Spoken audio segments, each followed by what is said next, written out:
Yesterday we heard a devotion on Proverbs 13:20, which says, "Wisdom loves company." With the lesson, a person is known by the company they keep. This week we continue with the sayings of the wise. Each day of this week will be oriented toward our younger listeners. So if you have a child or a youth that you'd like to share this devotion with, it's especially meant for them. And we'll have a memory verse, which I encourage you, all of us, to commit to memory. It's just one verse, so that'll be your reading for the day. You can spend some time deep diving. Rather than reading a broader passage of Scripture, say a whole chapter of Proverbs, for example, I'll encourage you to go deeper with a particular verse and think about what it means in the context of your life today. So that'll be our practice throughout this week. Read the verse before and after that particular verse, repeat the verse, reflect on it, and then do some work to commit it to memory. Well, today, on Sunday, our proverb is Proverbs chapter 4, verse 1. It'll be easy this week to keep up because we'll start on verse 1 today and we'll end on verse 7 of chapter 4 on Saturday with a different verse each day of the week. And I'm going to be introducing the classic treasury of Aesop's fables in this particular version.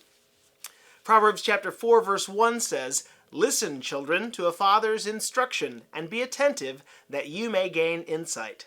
I'll read that one more time. "Listen, children, to a father's instruction, and be attentive that you may gain insight." Perhaps one of the most beloved and well-known Aesop's fables is the story of the tortoise and the hare. I wonder if you might be able to tell that one by memory. Well, there's another one called the fox and the crow that I want to share with you today, and it's found here. You can picture the fox and the crow in your mind and the interaction that's about to take place.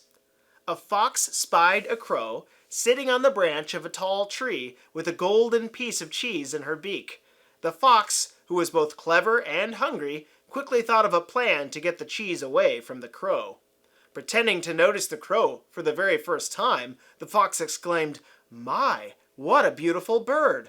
I must say that it is the most elegant black plumage that I've ever beheld. Look how it shines in the sun. Simply magnificent." The crow was flattered by all this talk about her feathers. She listened to every sugary word that the fox spoke. The fox continued, "I must say that this is the most beautiful bird in the world. But I wonder, can such a stunning bird have an equally splendid voice?" "That," said the cunning fox, "would be too much to ask or imagine." The crow, wanting the fox to hear her splendid voice, opened her beak to let out an ear-piercing caw!